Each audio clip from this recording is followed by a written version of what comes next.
There is a lot of space seaside also. Can come. Those who are here, they can move a little bit, so they can also move.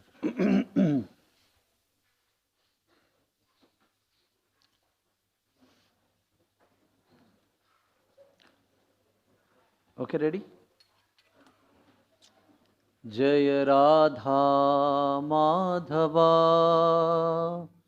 Kunja Bihari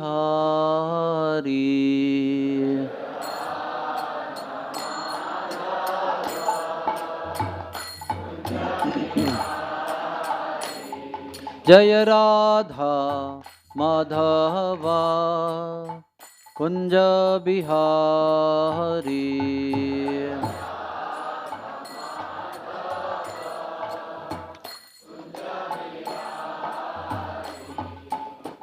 Gopi Jana Vallabha Girivaradhari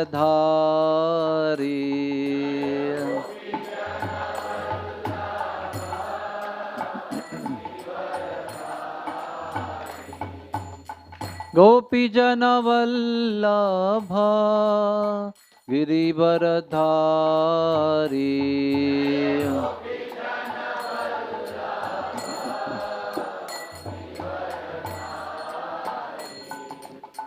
Yashodanandana Braja Janaranjana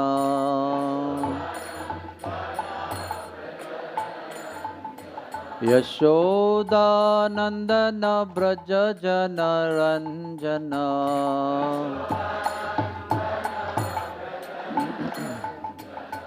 Yamuna Tira Vanachari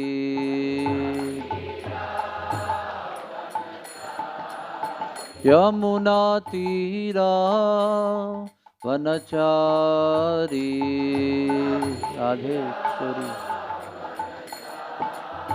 Jaya Radha Madhava Kunja Bihari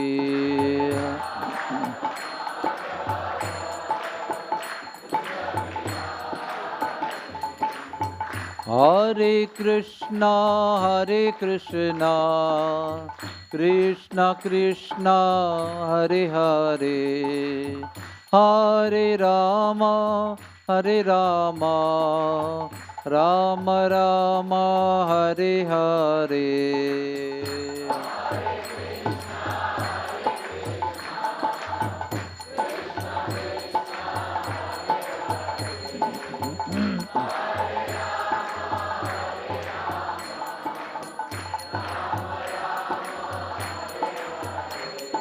Hare Krishna Krishna Krishna Hare Hare Hare Rama Rama Rama Hare Hare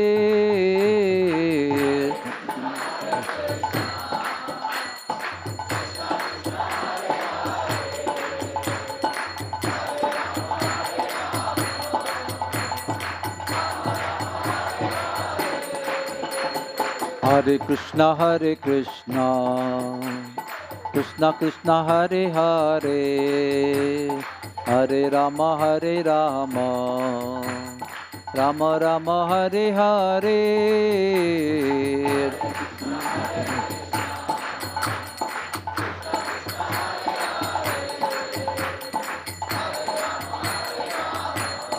Bolo bolo Jaya Radha Gopinath Radha Gopinath Radhe Jaya Radha Gopinath Radha Gopinath Radhe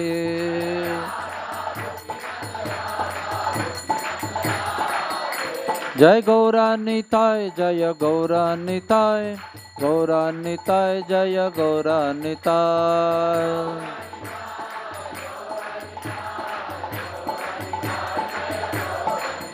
Jaya Girdhari Gopal Girdhari Gopal Girdhari Gopal Jaya Girdhari Gopal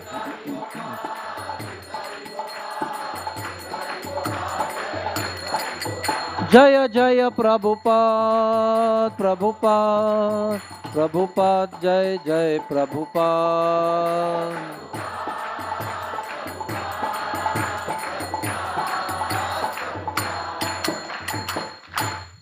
Nitai गौर प्रेमानंदे।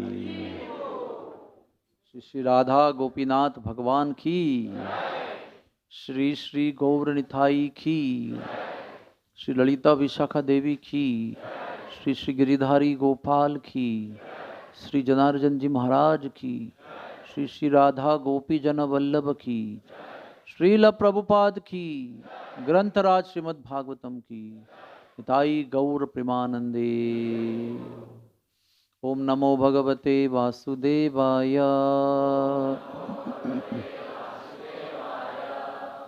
ओम नमो भगवते वासुदेवाय।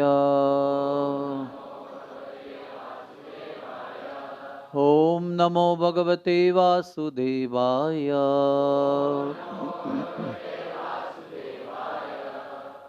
नारायणं नमस्कृत्य नरं चैव नरोत्तमं देवीं सरस्वतीं व्यासं ततो जयम् उदीरयेत्। नष्टप्रायेषु अभद्रेषु नित्यं भागवत सेवया भगवतीरुत्तमश्लोके भक्तिर्भवति नैष्टिकी। कृष्णाय वासुदेवाय देवकी नंदनाय च नंदगोपकुमाराय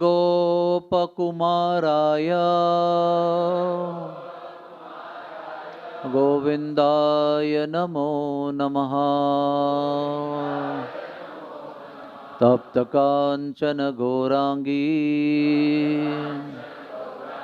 Radhe Vrindavaneshwari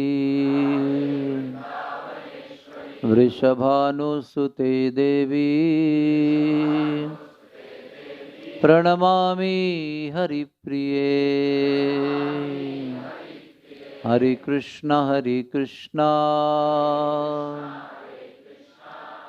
louder please. Hare Krishna Krishna Krishna Hare Hare Hare Ram Ram Ram Hare Hare Hare Krishna. So thank you everybody for coming for Sunday feast program and grateful for inviting me. Today we are reading from Srimad Bhagavat, Canto 2, Chapter 10, verse number 35.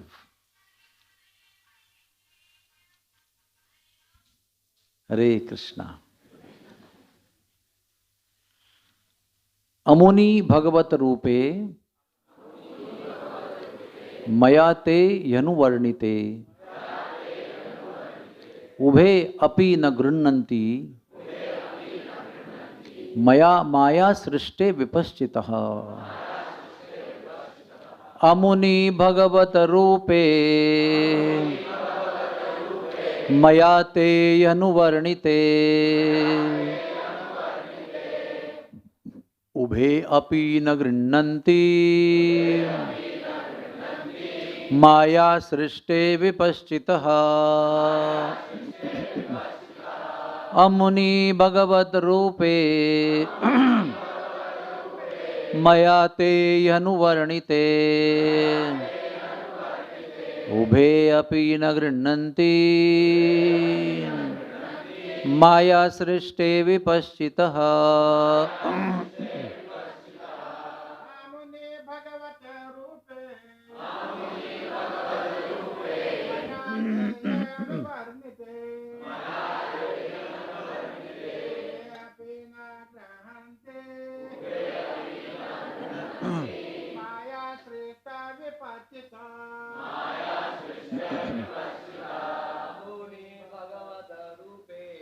अमुनि भगवत रूपे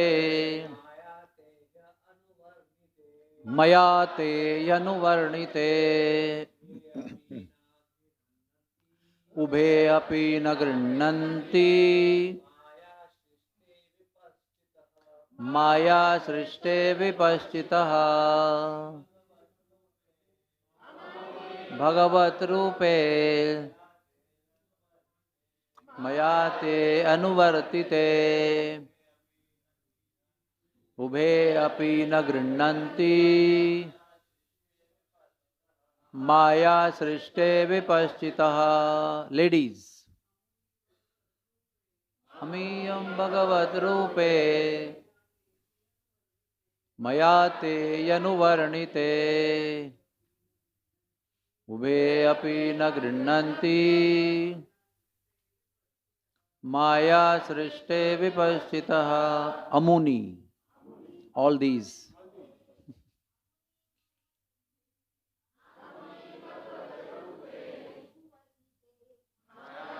अनुवर्णिते उभे अपि न गृह्णन्ति माया सृष्टे विपश्चितः. Amuni, all these. Bhagavat, unto the Supreme Personality of Godhead. Rupe, in the forms. Maya, by me. Te, unto you. He, certainly. Anuvarnite, described respectively. Ubhe, both. Api, also. No, never. Grananti, accept. Maya, external. Srishte, being so manifested. Vipaschitaha, the learned one who knows. Translation. Neither the above forms of the Lord, as just described to you, from the material angle of vision, is accepted by the pure devotees of the Lord who know Him well.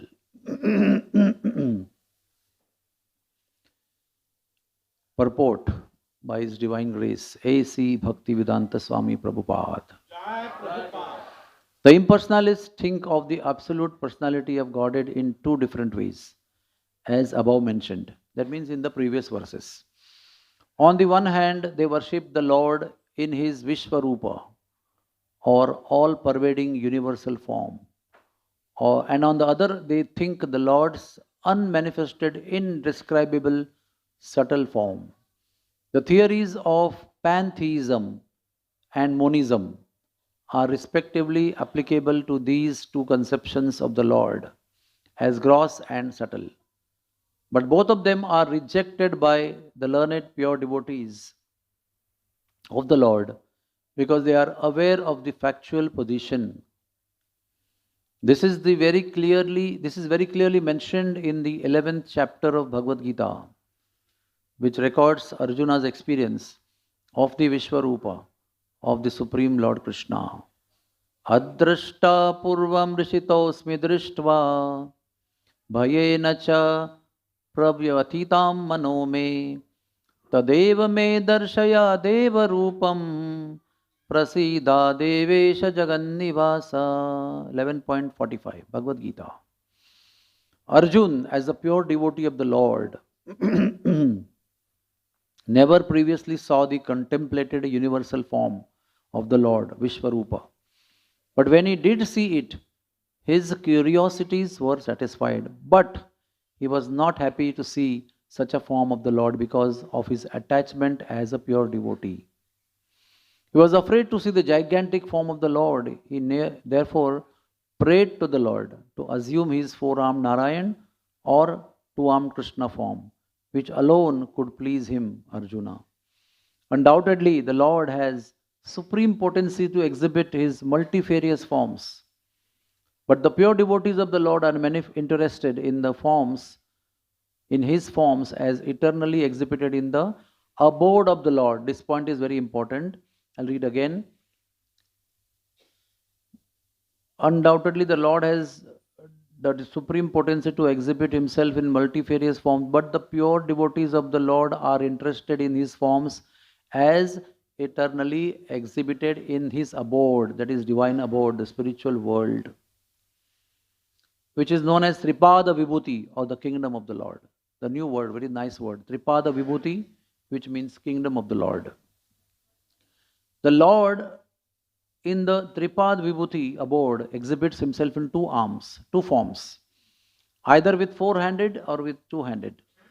The Vishwarupa exhibited in the material manifestation has unlimited hands and unlimited dimensions, with everything unlimited.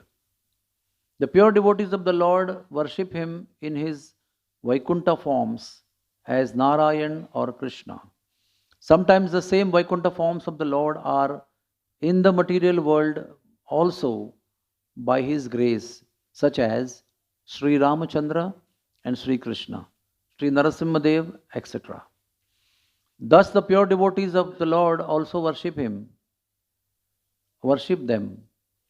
which means those forms which are there in the spiritual world also appear in the material world, and those forms the pure devotees worship. Sometimes the same Vaikuntha forms of the Lord are in the material world by his grace, that is Ram, Krishna and Narasimhadev, and thus the pure devotees worship them. Usually the features shown in the material world have no existence in the Vaikuntha planets. This is an important point. Thus they are not acceptable by the pure devotees. That means worshipable forms of the Lord, they have to exist in the spiritual world. They can appear in the material world. Only those are worshipped by the pure devotees. Those are the forms which are only in the material world and not in the spiritual world are not worshipped by pure devotees. Point to note. Usually the features shown in the material world have no existence in the Vaikuntha planets. Thus they are not accepted by pure devotees. What the pure devotees worship from the very beginning are the eternal forms of the Lord existing in Vaikuntha planets. The non-devotee impersonalist imagine the material forms of the Lord and ultimately they merge in the impersonal Brahma Jyoti of the Lord. Whereas the pure devotees of the Lord are worshippers of the Lord both in the beginning and also in the perfect stage of salvation. Eternally, the worship of the pure devotees never stops, whereas the worship of the impersonalist stops after the attainment of salvation, when he merges in the impersonal form of the Lord known as Brahma Jyoti. Therefore, the pure devotees of the Lord are described here as Vipaschita, or the learned ones who are in the knowledge of the Lord perfectly. Hari Bol. Om Ajnanaatimirandhasya Gyananjana Shalakaya Chakshur Unmilitam Yena Tasmai Sri Guruve Namaha. Sri Chaitanya Manobhishtam Stapitam Yena Bhutale Swayam Rupaha Kadamayam Dadati Swapadantikam. Sri Krishna Chaitanya Prabhu Nityananda Sri Advaita Gadadhar Srivas Adi Gaur Bhakta Vrinda. Hare Krishna Krishna Krishna Hare Hare Hare Ram Ram Ram Hare Hare. So this shloka is explaining to us the technicalities about where we should worship and where we should not worship. So very important differentiation is made here. In the previous verses, if you have heard and read, the Lord's Virat Rupa is explained. The Lord's impersonal feature is explained. And now it is explained here that these are the two different ways. These are the two different ways of looking at the Lord from the material point of view. So we know there are two kinds of transcendentalists. Those who believe in the impersonal aspect of the Lord as the be all and end all. And those who are devotees, who are believers in the personality of the Lord and serving Him and attaining His service as perfection of the Lord. While the previous group considers that merging in the effulgence of the Lord, which is Brahma Jyoti, is the ultimate goal of life. And the devotees of the Lord believe in the personality of the Lord and they believe in attaining perfection in service to the Lord in a particular rasa.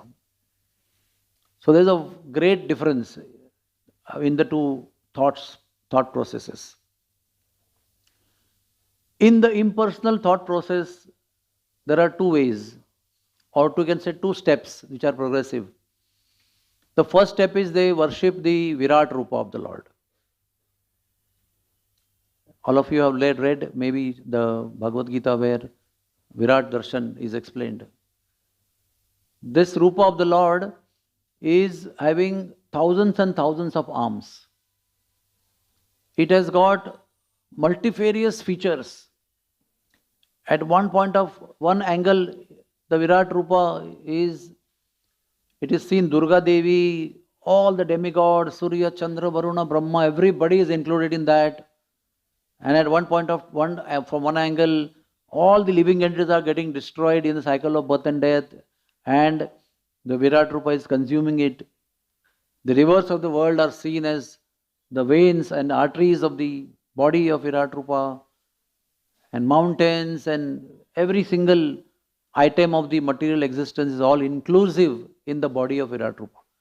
That means all material world is be all and end all in this personality.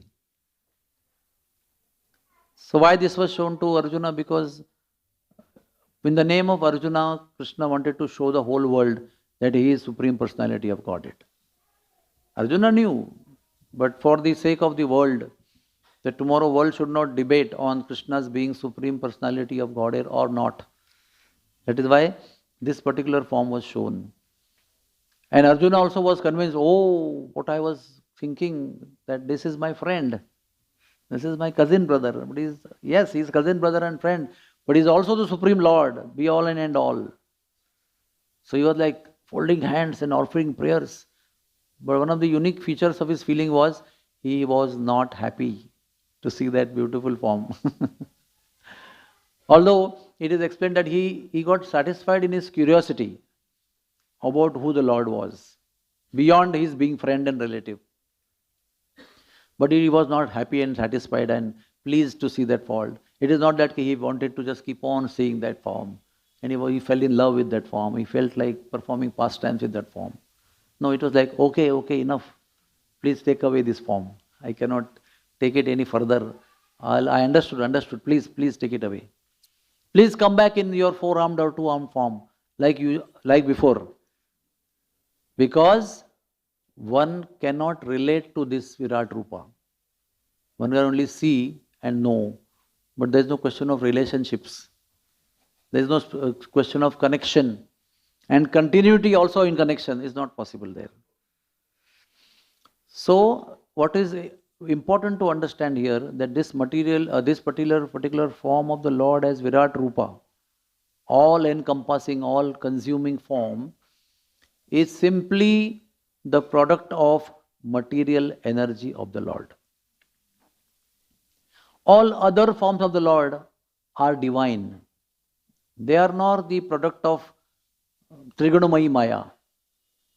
Trigunamayi Maya is Bahiranga Shakti of the Lord, which governs the whole universe or universes, the material creation, under the three modes of material nature.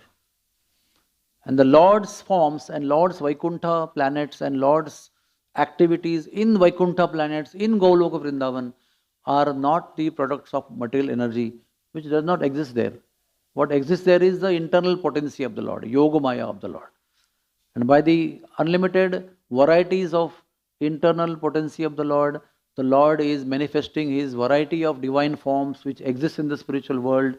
He manifests variety of leelas, pastimes in the spiritual world, and the eternity full of knowledge and blissful situation exists over there. So this is the basic difference. Although the Virat Rupa of the Lord is the Supreme Personality of Godhead, no doubt about it. but that doesn't exist in the spiritual world. This is very important to understand. There is no Virat Roop Darshan in any Vaikuntha or any Golok Vrindavan or any other spiritual planet over there. It begins here and it ends here. It has appeared many, many times. Not that only to Arjuna it has appeared. It also appeared to Duryodhana in the assembly. It's an assumed Virat Roop in the Kuru Sabha only. So like that, many places it has been manifested, but only in the material world. After worshipping this material form, the form of Virat Rupa, the impersonalist worshippers, they progress and they feel that this is also the product of that impersonal Brahma Jyoti, which is coming, which we know coming from the body of the Lord. They don't know that there is a person behind this effulgence. They feel this effulgence is the beginning, middle and end of the whole creation. From this effulgence, everything comes and everything gets destroyed. Everything is generated, including the persons who are persons coming from impersonal energy of the Lord. Even they believe that the Bhagavad Gita is spoken by that impersonal energy through the body of the person Krishna. But it is the impersonal truth within Krishna who is speaking Bhagavad Gita. So one can twist the knowledge out of independence in any way you want. But whichever way we twist the truth doesn't change. It remains the same. Whatever way you think. You can close your eyes or you can open your eyes and you can see angles and this way and that way. Truth doesn't change if you close the eyes. So they worship the impersonal Brahman and they worship Virat Rupa in the beginning, and the goal is to merge, and then they stop worshipping. They stop worshipping Virat Rupa after salvation in the Brahma Jyoti. They stop worshipping the impersonal Brahman also, because they become one with the effulgence of the Lord. That is why it is said Vipassita. The people who are learned. Who is saying this? Shukdev Goswami is saying this. For Shukdev Goswami, there is nothing like impersonal Brahman as the goal of life. For Shukdev Goswami, being a pure devotee of the Lord, having fullest personal realization of the Lord as the supreme person with all the qualities and pastimes and attributes, for him there is no confusion that, oh, Brahma Jyoti. Brahma Jyoti is one of the insignificant, sidelined effulgence of the Lord. Lord has many other energies and attributes. One of them is the effulgence coming from the body of the Lord. But it is important, it's not that insignificant in the sense it is like no value. It sustains all the Vaikuntha planets. It holds. And in that Vaikuntha planets float, and beyond that the Lord exists in Goloka Vrindavan in specialized spiritual world. So the devotees reject these forms of Virat Rupa because they know that it is a temporary form. It is not eternal form. Although it is spiritual, but it is not eternal. They worship only the personality of Godhead, which is beyond this effulgence. Beyond this effulgence is the localized feature of the Lord, the Paramatma. And beyond that is the origin of this localized and impersonal energy of the Lord. Localized manifestation and the impersonal energy of the Lord. Brahmeti, Paramatmeti and Bhagavan iti Shaptate. Learned souls understand the Supreme Lord in these three categories, in the three progressive ways. One is by impersonal, all-pervading form of the Lord, Sarva Vyapta, Sarva Vyapaka form of the Lord. Then there is localized form of the Lord, which is also everywhere in every living entity. In between the two atoms also, He exists as Paramatma. And the Paramatma can be understood as impersonal aspect of existence, or Paramatma can be understood also as four-armed personality of the Lordhead, called as Kshira Udakshayi Vishnu, who is lying in the milk ocean, in the local Vaikuntha called Shweta Dvipa, in a particular Vaikuntha. He, the personality of Kshira Udakshayi Vishnu, is the one who expands in everybody's heart as Paramatma, four-armed form. So when the devotees do meditation, they don't do meditation on the impersonal Paramatma or the Brahma Jyoti. They meditate on the four-armed form inside the heart of every living entity, including his own heart. And then there is a person. So, In Paramatma Sandarbha, Jiva Goswami writes Shad Sandarbhas. Shad Sandarbhas, Sandarbha means references, divine references. So he has written 6 Sandarbhas, Granthas. So there is one called Paramatma Sandarbha. And it is divided into many Anuchedas, many other chapters like we have Adhyayas in Bhagavatam. So in that Anucheda 57, Jiva Goswami explains that pure devotees, why they don't accept the Lord's universal form as his actual form. Na grananti, they do not accept, because it is the product of Maya. Maya srishte. Virat Roop is not manifestation of the Lord's internal potency. It is not like the Lord's other forms, which are Chaturbhuja. Virat Roop is not above the material world of Maya, as Lord's other forms are. They are coming from the spiritual world, like Narasimhadev, like Lord Ramchandra. He also has an abode called Saket or Ayodhya. Lord Vishnu has abode, which is all variety of Vaikunthas. Virat Rupa is the creation of the material world only. In this particular shloka, text number 35, it forbids both these forms, Virat Rupa and impersonal aspect of the Lord. So there is something called as pantheism, Prabhupada mentioned in the purport. Pantheism means Lord is everywhere, Brahma Darshan, everywhere the Supreme, the truth, the Param Satya is everywhere. Wherever you see Param Satya is there. There is no place where Param Satya is not existing. So this is called as pantheism. That means you believe that Lord is everywhere. Whether you can perceive, understand, feel or not, but He still exists everywhere. Whichever direction you see, up and down, 10 directions, He is always there everywhere. He is Sarva Vyapta. Sarva Gataha also, He can be going anywhere. So everything is God. You are God, I am God. The world is God. Every atom in the world is God. And sometimes the Guru say, if you are not God, I will make you God. I am God, you are God, everything is God, all other thing is God, live and animate and inanimate. And then, if you feel you are not God, I will give you a mantra, you will become God. Everything is God. That is called pantheism. And monism means the Lord is the impersonal energy of the Lord. That is the Brahma Jyoti is the Lord. Everything is impersonal. Brahman is the source of everything that exists. That means that pantheism is included in this Brahma Jyoti, coming from the Brahma Jyoti only. So both these things are not accepted by the pure devotees who are realized souls. Both are rejected by them. So again, I mentioned to you, but I'll repeat again, by seeing Virat Rupa, Arjuna's knowledge increased. His understanding of his friend increased. Along with being my friend, he is also the Supreme Lord. And he is be all and end all. Everything begins from him and ends in him. But it was not pleasing to him at all. Pure devotees are interested in eternally exhibited forms of the Lord, which are also there in divine abode of the Lord, called Tripada Vibhuti, which are either two-armed or four-armed. Virat Rupa has no existence in Vaikuntha planets. The non-devotee impersonalists worship Virat Rupa and their worship stops after salvation. It is like generally the example they give, which is not actually practical and truthful, that when you want to cross the river, you take a boat. But when you cross the river, you leave the boat. You don't carry the boat on your head and walk. That's what they say. But the spiritual life is not explained like that. It is not proper to give this drishtanta. They also believe that boat is spiritual master.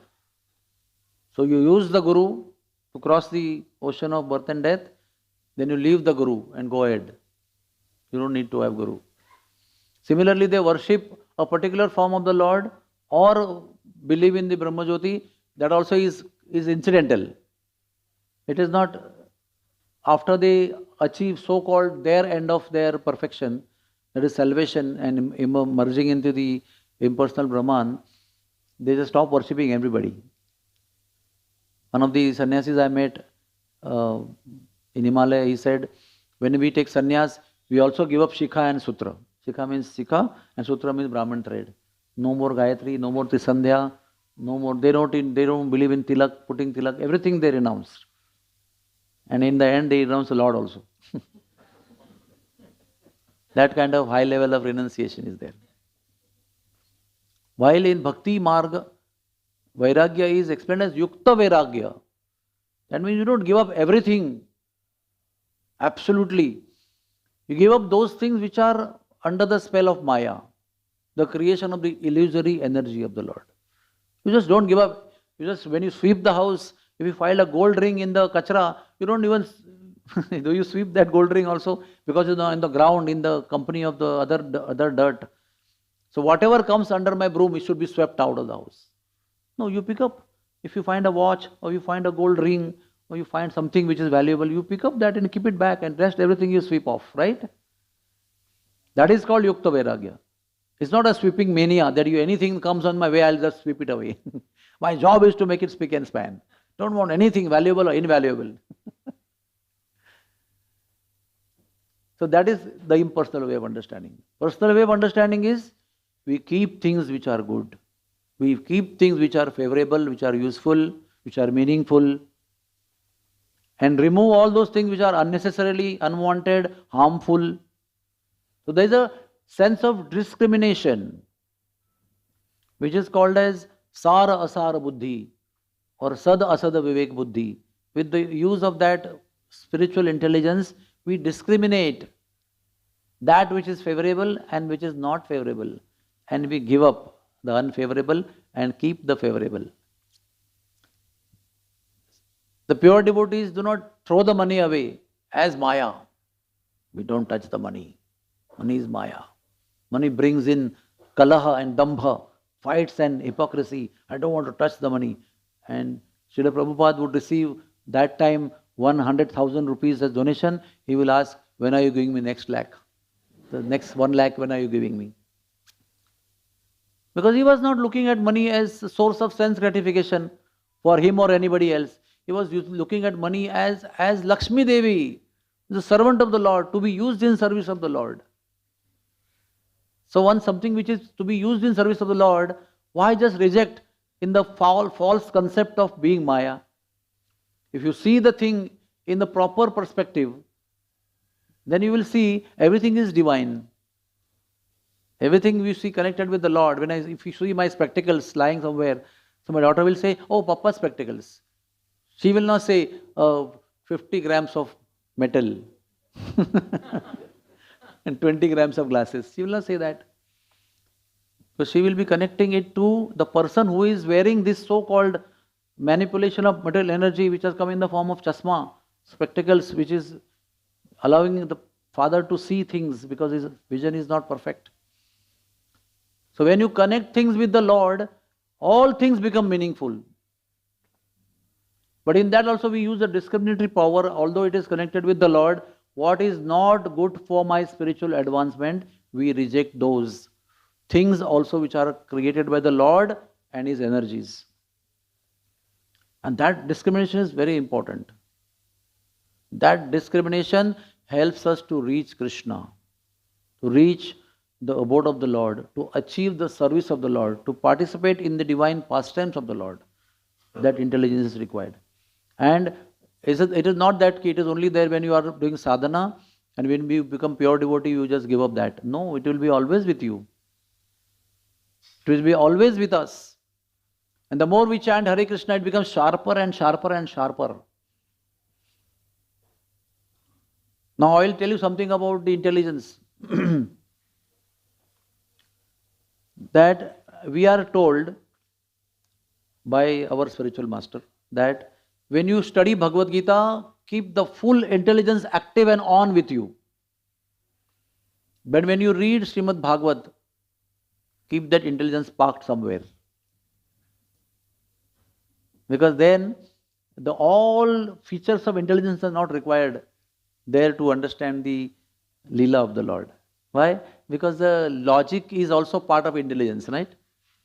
If I give 50 kilos weight to a 7-year-old boy, then it is not logical, right? He will carry maybe 1 kilo, maybe a bubbly looking bag having 4 wheels. He will carry for his happiness. 1 kilo, 2 kilo weight is there in that. But if you give 50 kilos weight with the child, is illogical. You will not give also. So that what intelligence you have, that you discriminate. But you read in Bhagavatam that Krishna lifted the whole mountain of Govardhan. So this is illogical. And then we start questioning with that intelligence which we are carrying all the time, how it is possible.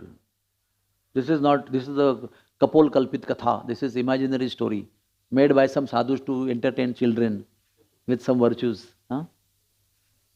Or suddenly you say that Krishna married 16,108 wives and he multiplied himself into 16,108 forms, and he married each queen in a separate form, and each queen he put garland together, and he got married in one muhurta with all these 16,100 wives, not 108. 8 were already married. So you feel this is impossible. And then when he will leave his home to go to his office, Sudharma assembly, all these 16,108 forms will come out. And when he comes to the final colony gate, the colony is there, na? 16,108 palaces ka ek bada colony hai, divine colony. And he comes out of the gate of the colony, he becomes one. All these forms become one, and one goes to the assembly. And one is performing all the official duties, right? Again, when he leaves in the evening, goes back to his gate, he again becomes 16,108. So he says, oh, this is illogical, this is not logical. Now if you get stuck over here, then the further interesting pastimes are all missed because you are putting a door there by our logical understanding. So you are yourself blocking the entry into Lord's divine pastimes. Or if you say, oh, Krishna was dancing with millions of gopis in the middle of the night, and each one was having one form of Krishna next to her. This is not logical. This is fully, fooling people. But if we stop at that level, then what happened during that beautiful pastime, everything is forbidden for us. We can't even enter. And then we say, oh, that Supreme Lord appeared in Braj Bhumi and is going to the next house and stealing butter. How can the Lord do that? Lord owns everything. Even the butter in the other house also is owned by him. Why is he going and stealing and eating? Everything belongs to him. And why the gopis are complaining? If they should understand he is the Lord and it is his property. If he comes and eats, why you call it stealing? When you call it stealing? When it is your property and somebody else comes and takes it, we say, you are without your permission. Then it is called as stealing. So when you bring this kind of intelligence into Krishna Leela, then there is a big failure here. Nothing can be understood. I'll tell you one small story. How when you bring the Aishwarya understanding of the Lord into the Madurya situation. Let me explain. Aishwarya means the understanding of Lord's majesty. All his 64 qualities, 16 gunas, 6 Aishwaryas, all the magnanimity, all the unlimited features of the Lord, and with that you see the Lord and you only just fold hands. And you say, Om Sahasra Shirsha Purushaha.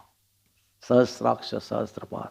Oh my Lord, I bow down to you again and again. Only your head bows down. But the Lord wants to come and embrace you as a friend. You say, Om Sahasra Shirsha Purushaha. Because then that rasa is not possible. When there is too much of awe and respect, that particular mellow is not possible. And Madhurya means what? Nobody knows that he is the Lord. Even though he is fullest form of the Lord, but no one knows that those who are in Madhurya understanding. Hey, well, he is our boy. I have to train him. If he eats dirt, I have to punish him. He will get sick. He will die. I have to send Balram to save him from the banks of Jamuna, because he is tending to always jump. He may fall off. He always keeps guards around Krishna in the form of the coward boys and orients them. Do this, do that. They are on the other extreme. They sometimes want to beat the Lord also. They use bad words to the Lord. They give such kind of words that you cannot even say those words. So Gandharvas one time went to see the Lord in the Vrindavan Dham, in the earthly planet. Because, the great personalities who live in these 14 planetary systems, they don't get chance to see the Lord. Like, you cannot go to Prime Minister's house to meet him, but when Prime Minister comes to Mumbai, you can see him. You can go out of a gallery and stand and sometimes wave also to him. Because you cannot go to him, he only comes to that time only you can see him. So when the Lord comes in their material realm, all the demigods get a chance to see the Lord. So they all want to see. That's why when Krishna is born, Chaitanya Mahaprabhu is born, Ram is born, all the demigods with their wives and associates are coming to the place of birth in disguise as Brahmanas with gifts and everything. And Mother Sachi and Mother Yashoda, everybody is, Kausalya is just wondering, who are these people? We don't know them. From where they are coming? As if they are invited guests, they are coming. And then she keeps wondering only, because she cannot ask, hey, who are you? Do you have invitation card? They are also very intelligently moving around, having the blessing of the Lord, giving gifts to the Lord, having darshan. And then they vanish and she keeps wondering only, oh, who are they who came and went? So Gandharvas went to Brahma and said, we want to see the Lord, because Lord has come, we heard, in the material, in this our universe, on the earthly planet in Vrindavan. So Brahma gave permission. So they went and they saw, in a place called Ganeshara, there is one place in Mathura called Ganeshara, where the Gandharvas saw the Lord. And the Lord was playing with his coward brands and everything very nicely. But to this extent it was okay for them. Because they have not removed their Aishwarya cap before coming. They continued wearing the Aishwarya cap and they entered Braj Bhumi, which is Madurya land. So what happened? They were like, suppose even you, all of you, suppose suddenly you are in the divine darshan of the Lord playing with his coward boys and he's stealing butter and putting butter in the mouth, taking the butter out of somebody's mouth and putting in our mouth and then doing all these kind of things. I hope you'll be very happy. I hope you'll be happy. You will not see, what is this happening? I didn't expect the Lord to do this. You know what they did? They caught Madhumangal and they exposed his belly, which is big, you know that. Right? Exposed his belly and with the butter and dahi, they put tilak mark on his abdomen. And then they started laughing. Look how much butter and dahi he has eaten. It is coming out of his abdomen on the skin. Huh? Then they are stealing the tiffin of people, of the boys, and like if I steal your tiffin, it is thrown to that person and you run there and he throws to me and you come here, I throw there again and you keep running and everybody is running and having fun and laughing and loudly. So I hope that all of you will be very happy to see. But the Bichara Gandharvas, they were singing beautifully in the celestial tunes and songs and dancing, apsaras. Everybody was like really exhibiting their service to the Lord. But they were bewildered. What is this? This is Lord? I thought this boy is a Lord, but he is doing something which we cannot imagine doing. If I eat something and my brother, I love my brother very much and I feel, oh, this gulab jamun is very tasty. I've taken one bite. Brother, dear brother, take this. This is very tasty. I can even understand. But you take something out of his mouth and eat. That is something difficult to understand. Krishna would tell Rukmini, he would cry, suddenly while eating chappan bhog, beautiful chappan bhog. If you are there, you'll be very happy, busy eating. And Krishna also is supposed to eat and he is crying. And then Rukmini is saying, why are you crying? He said, no, nothing. No, tell me, why are you crying? Nobody cries while eating food. So she insists. So he says, you know what, we will not believe, but I'll not tell you. No, please tell me. So he says, I am remembering my mother when I was a small child. I had no teeth in my gum, in my mouth. So hard things like, we can understand, kadak bundi laddu, which is very hard. She would put in her mouth, she would bite it, make a nice sweet paste with her sweet saliva. Then she will take it out of her mouth and put in the mouth of Krishna. And Krishna is saying, that taste is not there in your chappan bhoga. How to understand this? Huh? You are in the Aishwarya Bhumi, Dwaraka, with all these Aishwarya Lakshmis, sitting and serving Krishna in the best of their capacity. Lakshmi, Sahasra, Shata Sambrama Sevya Manav. And you are telling that Lakshmi that I am remembering that pasted laddu, which is filled with loving saliva of my mother Yashoda. But she understood that that was more tasty than this chappan bhoga, which I am serving him with, fanning him constantly and asking him what else you would like to have. So Gandharvas are not happy, and they're happy, but they are bewildered more than happy. And they just finally got so bewildered, they stopped singing, stopped dancing, and they just went back to Brahma and said, Brahma, our heads have become very heavy and hot. We couldn't understand how that Supreme Personality of Godhead, Param Purushottama, Leela Purushottama, Vaikuntha Adipati, Akil Brahmanda Nayak, Paratpar Bhagavan, all these Birudavalis, that means all these designations who enjoys, we can't believe that he is eating from the mouth of the Vaishyas.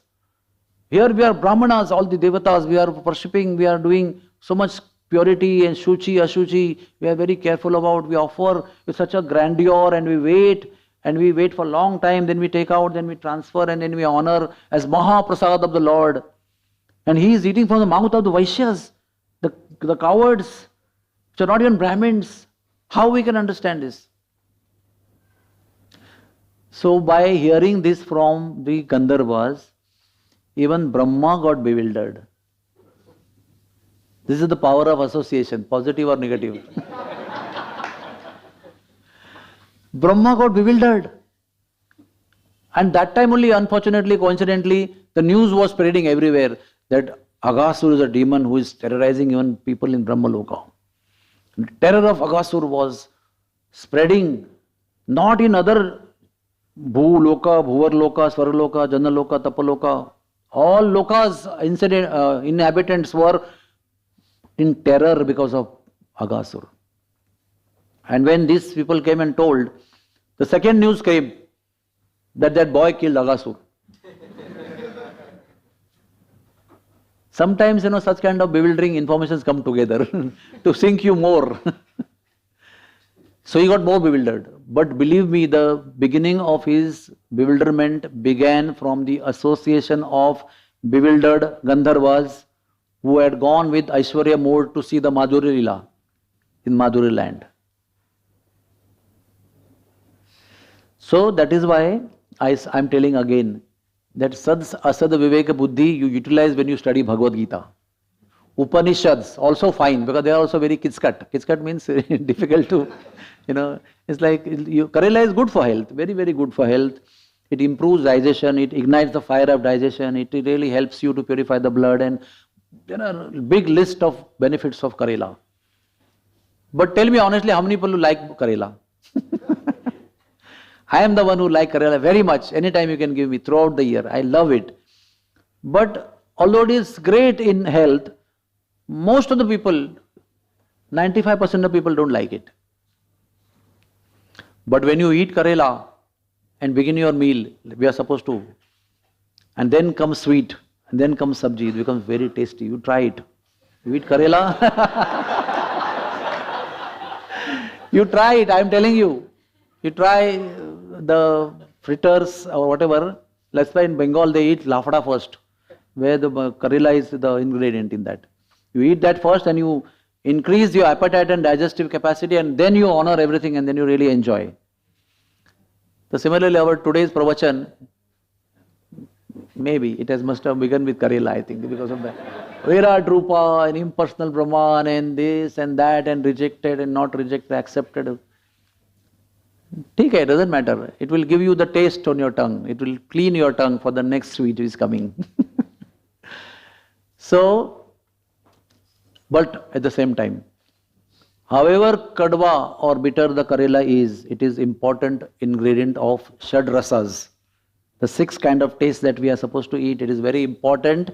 We must honor Karela, give its own due respect and get all the benefit, even though apparently you may not like it.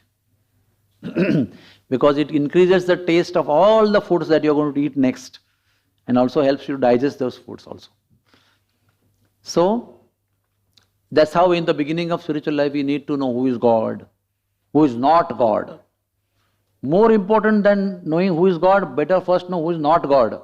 Because there is likelihood that in your emotional upsurge you will believe somebody as God in the beginning only and then totally get misled. That's why studying philosophy with good intelligence in place is very important, so that we reach the door of the pure existence, and then you go and enjoy inside. But till the time, use your discrimination. Don't get distracted here and there. That's why studying philosophy is important. In long-term nature, long-term life, the philosophy will help you to save yourself, especially in distress, not to get totally sunk and get destroyed. So, each and every moment of life in Vrindavan is full of festivities.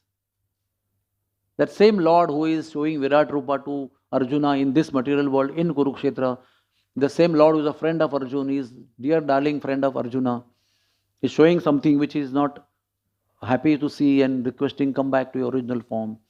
The same Lord is in Vrindavan, performing his pastimes. And today what is happening in all over India? Pitru Paksha, right? What is Pitru Paksha? It is supposed to be offering oblations to our beloved forefathers who have left this world. Time to offer respect to them, trying to remember the gratitude that we have for them, express our gratitude, offer food to them, offer water to them, Jalanjali to them. So we don't do anything which is auspicious, like we don't get marriages done, we don't do new purchases, we don't do renovation of the house, we don't do anything which is so-called Shubha Karya, not maybe divine Karya. And we wait for even to match the horoscope. Suppose some proposal comes, we say, after 3rd October. Not now. Don't even discuss, don't even talk about it. It is inauspicious to do anything auspicious in this time. Times are not inauspicious. The activities of auspicious nature should not be performed in this time. And my dear friends, I want to tell you that do not neglect this Pitru Paksha. People are nowadays very free, they don't feel it's not required. Gone is gone, gone are gone. Why should you bother about those who are gone? Consider about those who are there. This is like modern philosophy, Who are in front of you, take care of them. Why you are offering water to some unknown entity who is gone and left you? They don't have any body also. And you offer here and you believe that it goes there. No, there is a science behind it. And that is the beauty of our culture. And we have to maintain it. Please understand one thing. Your culture will not be maintained by somebody else. Your culture has to be maintained by you only. As much as your health is supposed to be maintained by you, not by your relatives and friends. If you are a Sanatan Dharmi, your Sanatan Dharma is supposed to be maintained by you, not by other Sanatan Dharmi or what other than Sanatan Dharmis. They will maintain their Dharma. You will maintain your Dharma. Who will respect your Dharma? You will respect your Dharma. Why you expect them to respect your Dharma? Forget following, even respecting. You have to respect and follow your Dharma. And you have to become proud of your Dharma. Why they should become proud of your Dharma? They are proud of their Dharma. But we are not proud of our Dharma. We are giving up our symbols, our activities, our rituals, everything we are giving up in the name of becoming modern. We are being stolen away. All things are being stolen away from us in the name of being modern. This is not being modern. This is degradation. This is giving up of yourself. Our self-esteem, our glory, where we belong to, it's all, we are giving up ourselves only. And still we feel proud about giving up. When I wear jeans and I wear t-shirt, I feel proud. I am so modern. I'm not modern. I'm just sold out. That's all. I'm sold out to some cheap culture in the name of being modern. While I don't respect my own culture, which is so precious and so glorious. So please do not. We have to revive all these things. Although we are the pathik or the passengers of the path of pure bhakti, we need to follow all these rituals and do our duties nicely. Set a good example, because you are in India. You are not abroad where there is no religion, there is nothing. Some people are having column, religion, no religion. They have given up. I just can't believe how can there be no religion. But there are people who choose to be of no religion. Although father was Christian, mother was Islamic, but child says, I have no religion. I don't want to be belonging to any religion. This is not advancement. This is degradation. And we are from the glorious country of India. Anyways, when there is Pitru Paksha going on, we don't do any auspicious activity. But in Vrindavan Dham, in Pitru Paksha, what is happening? Yes, Brajvasis are very religiously doing Shraddha. I know so many of Brajvasis Genuine Brajvasis are busy in doing Shraddhas and they also follow, not doing anything great. But the Braj Bhumi is transcendental to all these rituals and all these so-called Karma Kanda activities, although they have their own position. And what is happening in Braj Bhumi? Sanji leela is taking place at this time. When here Bhadra Purnima, on the day of Bhadra Purnima, the Pitru Paksha starts, because some people die in Purnima Tithi also. So we have to do Shraddha on Purnima Tithi. Purnima to Amavasya, there are 16 Tithis. Pitru Paksha is made of 16 days. That day we celebrate Bhadra Purnima, but that day Pitru Paksha start, and that day only Sanji leela start. Now let me explain to you what is Sanji leela. Sanji Devi is one of the forms of Durga Devi that exists in Braj Bhumi only. Some places also there is there, Bihar and other places, but mostly in Braj Bhumi. And Sanji Devi is worshipped in these 15 days by all the Brajvasis, especially Gopis. And what they do? They go and pick flowers. Of course, they pick flowers throughout the year, not that only 15 days. But this is a specific festival of plucking flowers, making petals, and there's something called as Sanji, which is a physical existence. For example, suppose this particular Vyasasana is square. Imagine this is 4 times bigger, this particular square here. So that particular square is raised to the, like it is raised here. So on the raised platform, they make a platform of 4 times size bigger than this, and that is, they put so much layer of cow dung, pure cow's dung, maybe 2 inches thick. They all make a platform and they dry it around morning time. By afternoon time, Raj Bhoga Aarti is over, it is already dried up and is a very beautiful cow dung platform.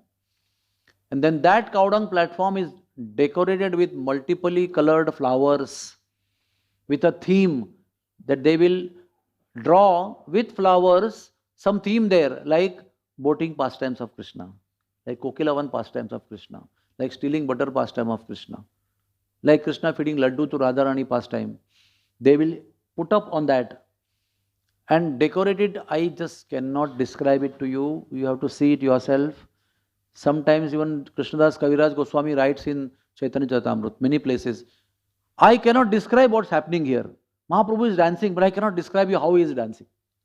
All devotees are dancing. I cannot describe to you how they are dancing. Even sometimes when His Holiness Radhanath Swami dances and somebody is wanted to hear how he is dancing, you can't describe that, how is he dancing. You want to say he is dancing very beautifully. What kind of motion you cannot imagine. So like that, that Sanji is, whatever that preparation is, so beautiful, so full of variety. And that particular Sanji, when is ready, it takes 3-4 hours. Many hundreds of ladies come together and singing songs. They make that Sanji. And that Sanji is offered to Sanji Devi.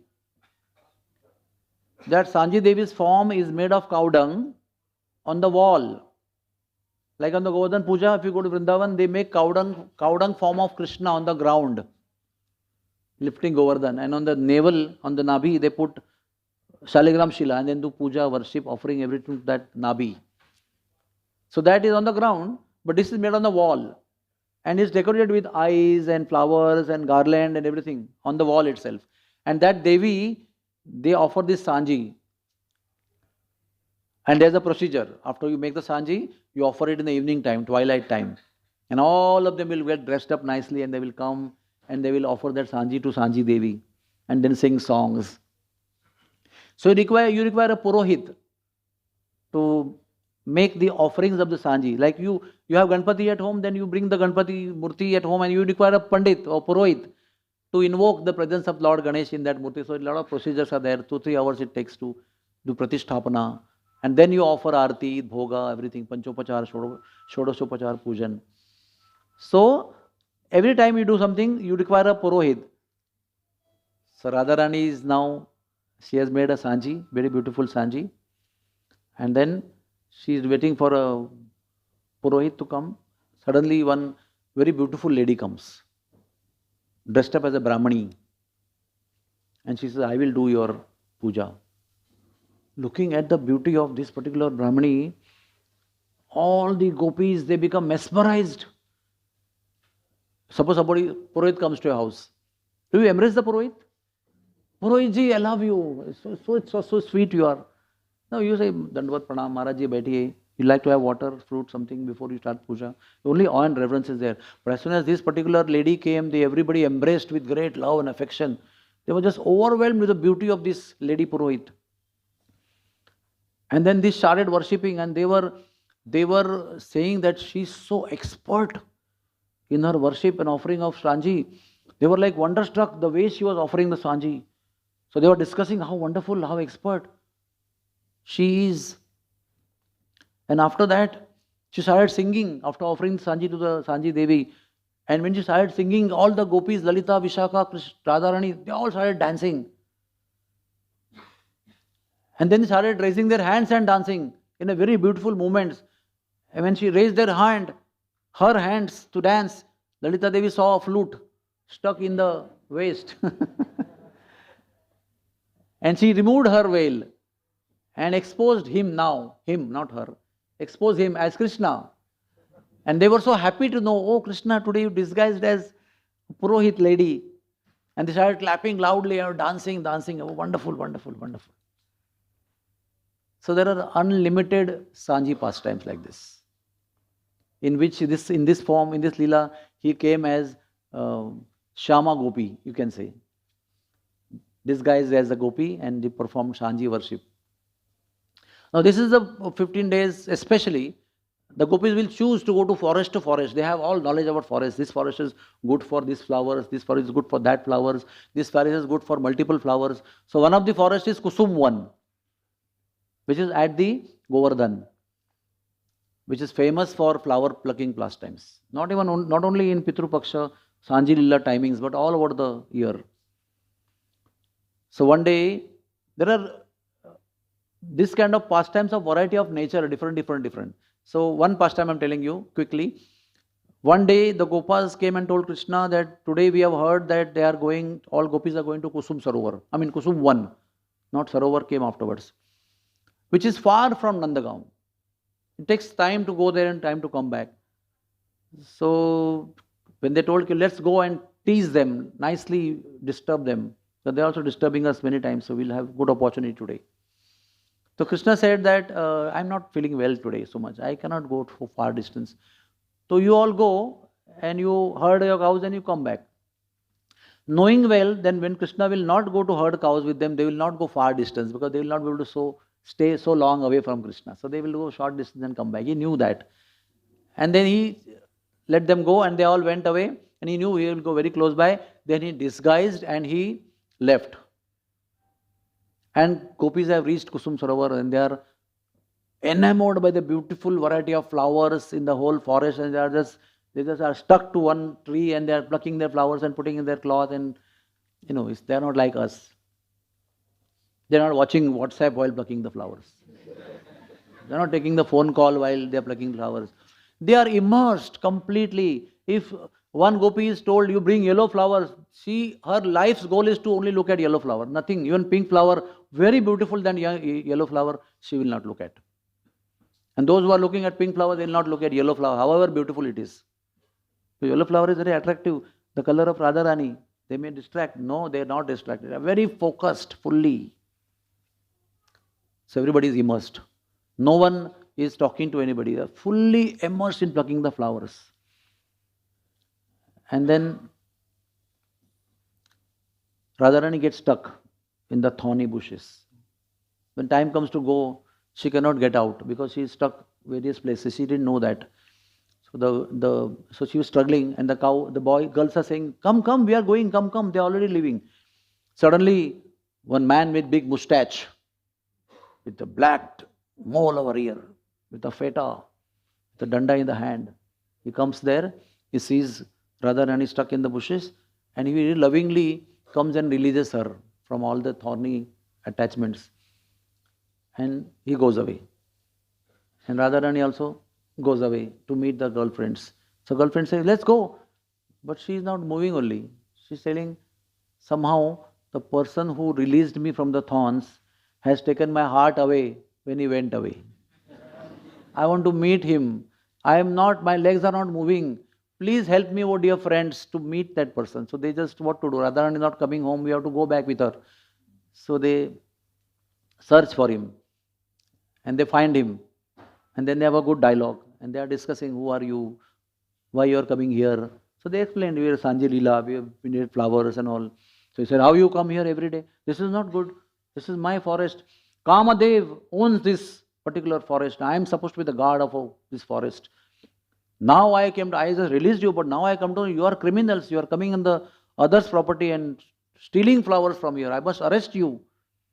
And then loving feelings become hot in hot discussions. And they started moving their hands and like in action-packed drama. And Lalita Devi sees the flute again. He just takes away his stool and flute. And he just removes all his mustache. Everything is all stuck on the upper lips.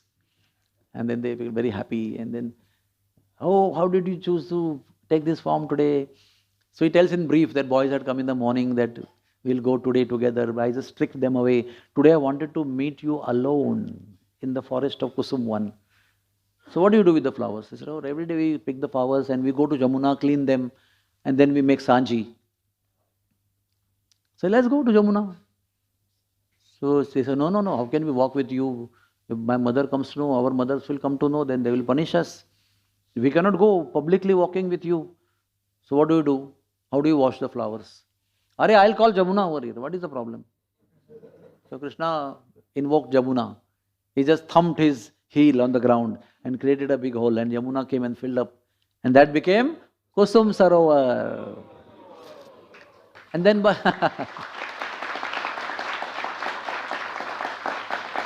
so then Krishna says, the girls say, oh, with all these things, so much time has gone, we washed our flowers. It's getting very late.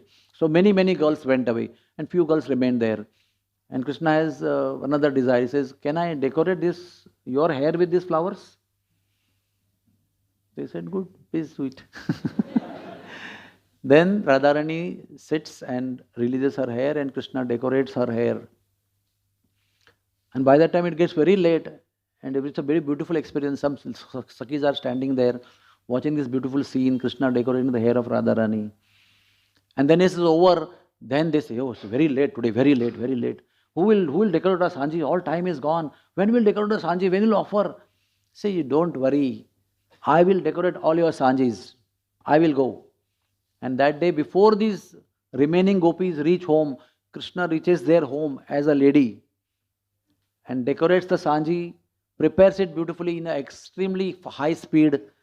And we don't need to tell that theirs were the best Sanjis that day in the whole village of Barsana. Haribol.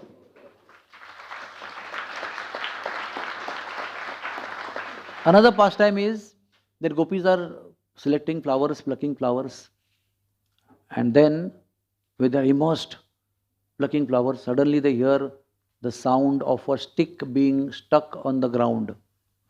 Tuck, tuck, tuck. That means somebody is coming.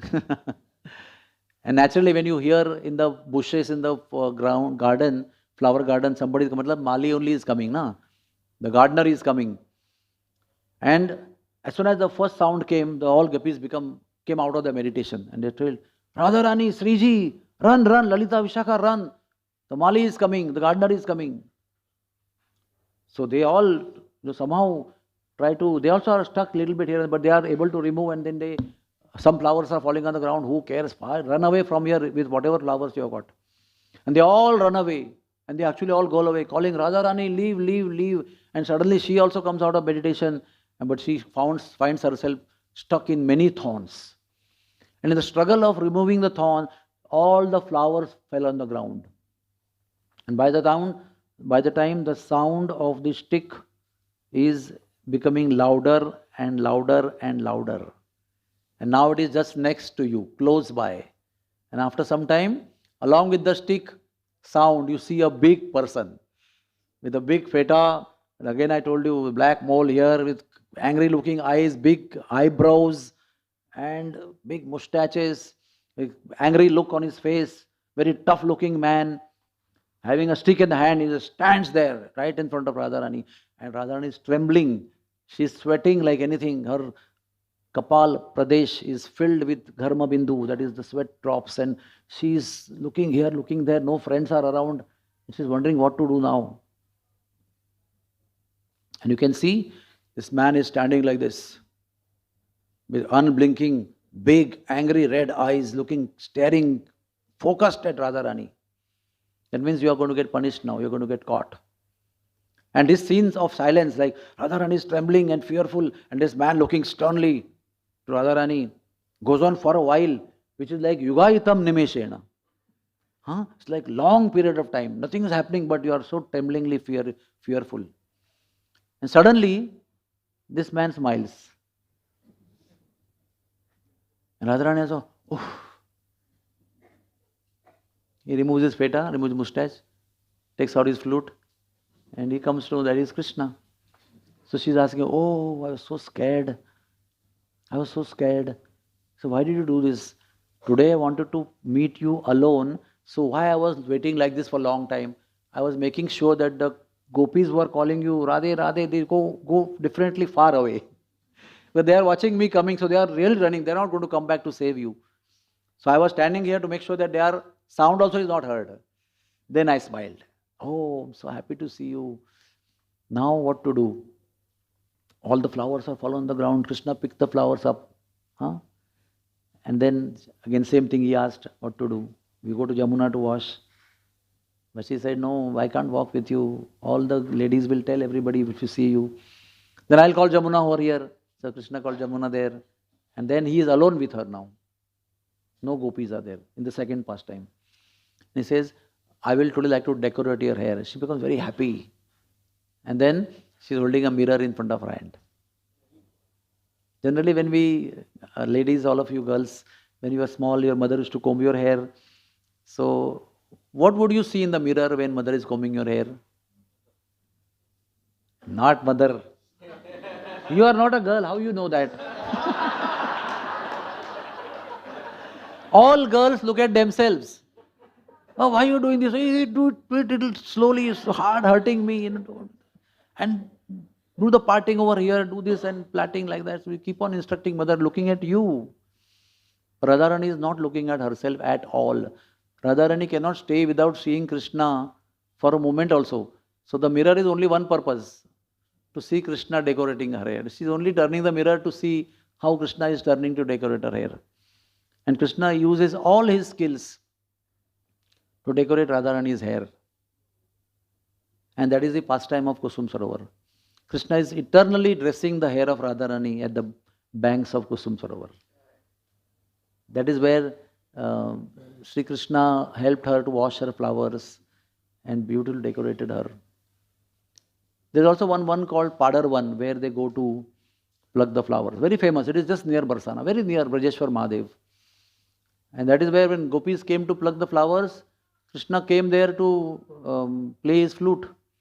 And little rain drops were falling.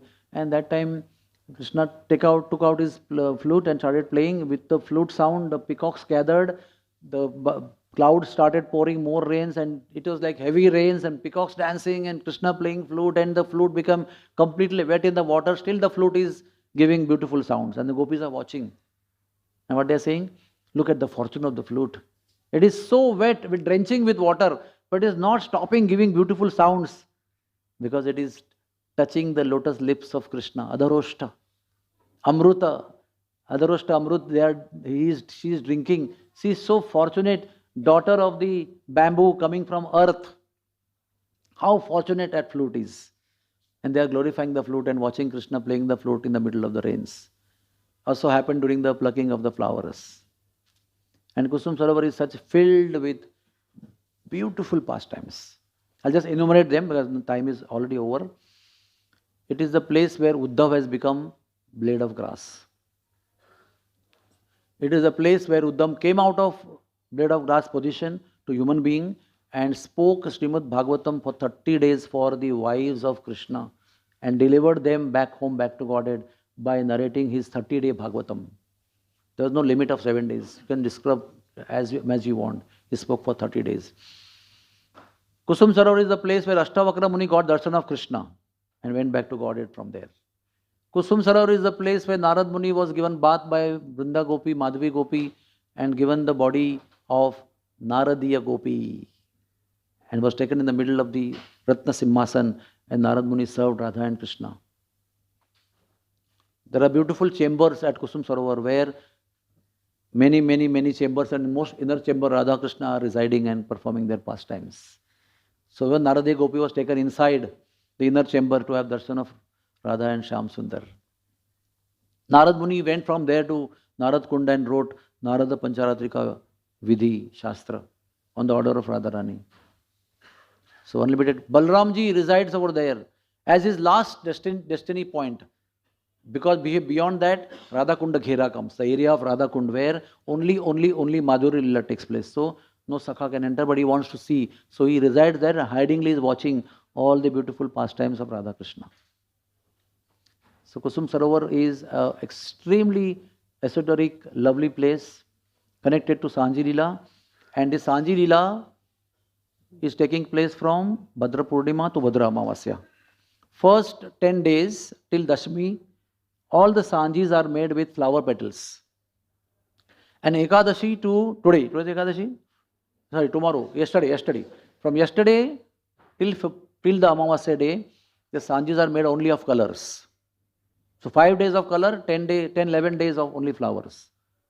And in Vrindavan, like we go to Chula and we go to 3:30, we leave home and we go from every temple to temple to temple, to small to big temple, and we keep on watching Jhula in every temple. All variety of big, small, big decorated Jhulas are there. And 9:30 tak we go, when temple closes we have to come back. So many variety of Jhula darshans are there. Like that in Sanji times, Sanji Paksha, I have been there many times, and we just go at 3:30 and go on visiting temples after temples after temples, including small houses also, which they have smaller Sanjis. There are Sanjis in Radharaman temple, in Radha Vallabh temple, in all the Gaudiya temples, in Radharani's Barsana temple, in Nandagaon. Of various themes are there. Unlimited Sanjis are there. And there are some Sanjis very famous, like Raghunath Bhatta Goswami's temple is there, called Bhattaji Mandir, just next to Radha Vallabh temple. One of the best of Sanjis are there, famous in Brajbhumi. Even the Goswamis will tell you, go to that temple, don't forget to see Bhattaji's Sanji. So this is like when everybody is doing Pitru Paksha activities in other cities of India, Brajbhumi is enjoying Sanji Leela. Jai Ho! Bolo Sanji Devi ki, Vrindavan Dham ki, Radha Rani ki, Jai Jai Shri Radhe Shyam. Anybody has any question? About Karela or about sweet? Yes, microphone de dijiye. And please tell me how much time we have. I can stop it. Microphone please. Thank you very much Prabhu for such a wonderful class. Yeah. हाँ, माता जी को भी देना है उसके बाद में. Yes. This is some out of the class question. How do we get out from midlife, you can say, bhakti area? Straight from cow dung and flowers we are coming to midlife crisis. Yes. Where you cannot descend towards material life and cannot ascend towards the bhakti life. So each and every period of life is favorable for ascending to Krishna. First point you have to understand. There is no time in life of childhood or youthhood or marriage and then midlife and old age. Nothing unfavorable. Yes, as a doctor I can tell you physiologically you have changes in the body, and typically at this age we feel lonely, left out, purposeless, or goalless in life. But if you are already serious into sadhana, you don't undergo any midlife crisis. I can assure you that.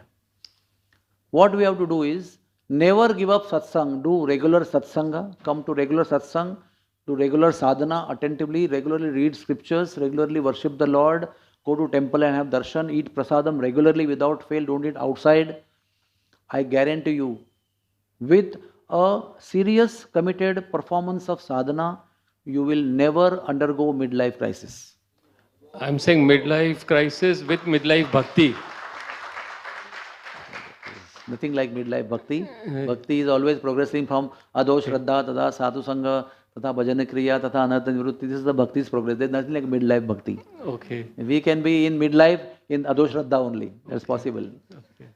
So all these material rules now, they don't apply to Bhakti, Prabhu. Please understand. Bhakti is not affected by any material situation as per Rupa Goswami's statement in Nectar of Devotion. So there is nothing like midlife Bhakti. Just do Bhakti, keep doing. Bhakti is unlimited. There is nothing like mid stage of Bhakti. Bhakti, all stages are divine, transcendental, and we have to just go one after another. And with great enthusiasm, keep association of enthusiastic devotees, and this way you will get freed from the effect of so-called material midlife crisis. Hare Krishna. Hare Yes. Krishna, thank you. Mataji ko de do. Anybody else is there? Please raise hand, otherwise we'll... Yes. Mataji, you have to show your hand. Okay. Hare Krishna. Prabhuji, Bal Gopal Roop is there in Vaikuntha? Bal Leelas are there? Everything is there in spiritual world. But it is said that Bal Gopal Roop is not there in spiritual. I also read this one. It is not impossible for Krishna to show Bal Rupa in spiritual world, but some things he keep distinct from spiritual world to material world. In that, showing Bal Rupa of Lord Ram, Lord Krishna is there in only material world when he appears here. So when Ramchandra he appeared, everybody came to see the Bal form of Krishna, Lord Ram. When he came as Bal Krishna, all demigods came to see him in Yashoda's place. Also the demons are not there killing, demons and demon killing is not there in spiritual world. So he comes and does that activity in the material world. So, but technically speaking, it is not impossible for Krishna to show Bal Rup to Yashoda in spiritual world. Why the demigods come to material world to see Bal Rup of Krishna? Because they are unable to go to spiritual world. Even if there is spiritual world, there is Bal Rupa of Krishna, they are not qualified to go there. So they have to wait till he comes in the material world. So technically I can say it's not impossible for him. He must be having Bal Rupa there, but all demigods cannot see there. That's why they wait to he sees Bal Rupa over here in the material world. Any other question? Prabhuji, you can speak here only. I'll repeat the question.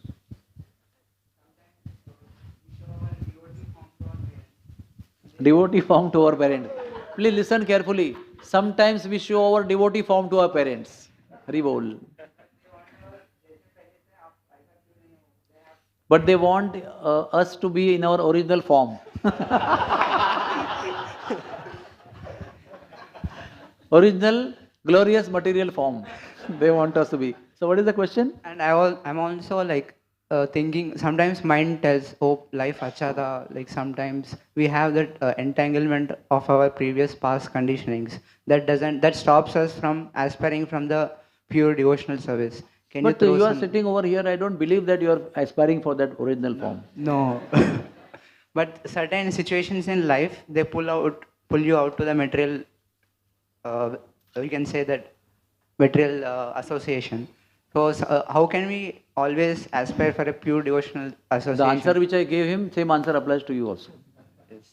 The formula remains same, Prabhuji. Whatever problems we have, some of them may have husband-wife problems, some of them may have children and parents problems, some of them may have in-laws problems, some of them have financial problems, some of them have so many other problems. The antidote to come out of all these material problems is a strong sadhana.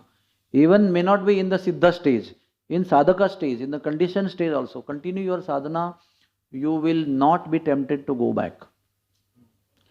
Yes, the so-called material life which we were into before appears sometimes very attractive because a lot of enjoyment was there, a lot of sense gratification was there. But now that we chanted Hare Krishna, there's some understanding is there that was all Maya, temporary. It was not giving me satisfaction to what I wanted. I had to jump from one to another sense gratification to get that satisfaction, which was never available to me, although I tried. Now, I am not having that pleasure of attempting also, and I am not having Shuddha Bhakti Ananda also. I am like in between, Trishanku, hanging in between. Na yahan ka, na wahan ka, na ghar ka, na ghat ka. But in that stage, we are advised to continue steadily in our sadhana with full faith that you have booked a ticket of Churchgate, so Churchgate will come. You are now in Matunga, don't get discouraged, it is very far from here. I have travelled from Virar, it is already far from Virar to Matunga also. But still with faith we continue being in the train so that we will reach Churchgate. So like that, do not give up the association of devotees, do not give up intensity of sadhana, read scriptures, get convinced. Whenever you feel a little low, run to devotees, talk to them, discuss with them, get strength from them. You can get strength from them, only those who have strength. You cannot get strength from weaklings. So go to strong devotees, get their association, get their inspiration, continue, but don't go back. Because once you go back, like in the mountain, suppose you are on that big peak mountain and you put your foot on the slippery platform. Then how do you go down? Very fast. Is there any rescue in between? Anybody can come and fly in the sky and catch you in between? No. They have to just watch you, how beautifully you are coming down. So that is why that stepping on that slippery road is like trying to go back to the material life which we left. There is no, you cannot hold yourself, you cannot hold anybody else, nobody can hold you, you have to just go down. That is why we keep association of devotees. In that association of devotees, only you will get the taste, the ananda that you are looking for, that your soul is looking for, which can satisfy you. So I think with this we end our Sunday discussion. Thank you very much. Hare Krishna.